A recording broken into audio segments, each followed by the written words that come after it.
Terima kasih pemirsa, Anda masih bersama kami di Metro Siang.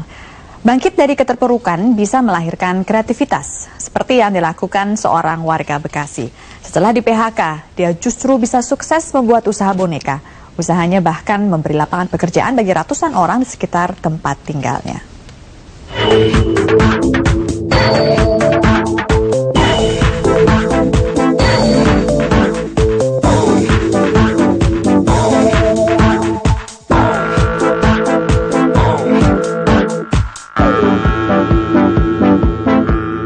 Selama wanita masih bisa hamil, bisnis boneka akan jaya sampai nanti.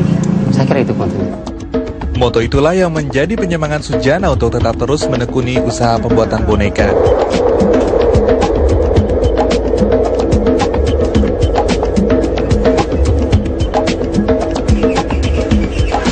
Sujana adalah korban PHK yang bangkit untuk membangun usaha boneka. Dan di ruang inilah usaha tersebut dimulai sejak 11 tahun lalu. Ruang ini menjadi tempat pembuatan pola boneka sekaligus kantor pemasaran. Disinilah boneka beragam bentuk dan ukuran dihasilkan. Modifikasi model dan bentuk boneka dilakukan Sujana untuk menghindari kejenuhan. Sujana juga terbuka menerima ide dari pelanggannya. Karena peluangnya masih cukup tinggi, dari 250.000 penduduk Indonesia baru 1%. Terus kedua, tingkat kesulitannya lumayan bagus, sehingga orang tidak banyak memilih bisnis ini. Pembuatan boneka diawali dengan membuat pola sesuai model yang diinginkan. Kemudian pola dipotong dengan alat potong yang dibuat Sujana dengan bahan dari asbes. Ini salah satu cara untuk memotong ongkos produksi.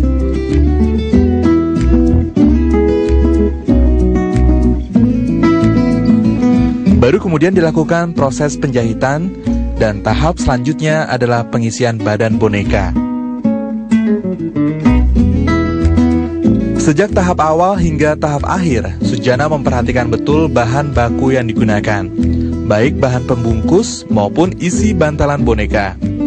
Bahan dari jenis nelek dipilih karena bahan ini tidak menimbulkan alergi. Karena orang-orang Eropa itu mensyaratkan ISO 9002, terutama itu pun tentang kesehatan.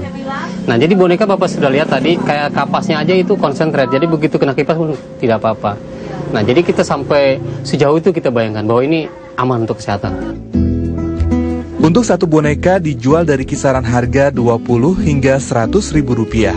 Pemasaran produk boneka ini tidak menyulitkan Sujana. Ada sejumlah pembeli dalam partai kecil dan besar untuk kemudian dijual kembali. Bahkan pesanan dari luar negeri juga Sujana usahakan untuk dipenuhi. Namun batasan modal sebagai industri kecil tak jarang membuatnya tak bisa memenuhi pesanan. Dari modal awal yang hanya 500 ribu rupiah, kini omset Sujana telah berkali-kali lipat. Bahkan ia kini telah memberi mata pencaharian bagi lebih dari 100 warga di sekitar tempat usahanya di kawasan Rawalumbu, Bekasi, Jawa Barat. Ari Pamungkas, Agung Pebrata, Metro TV.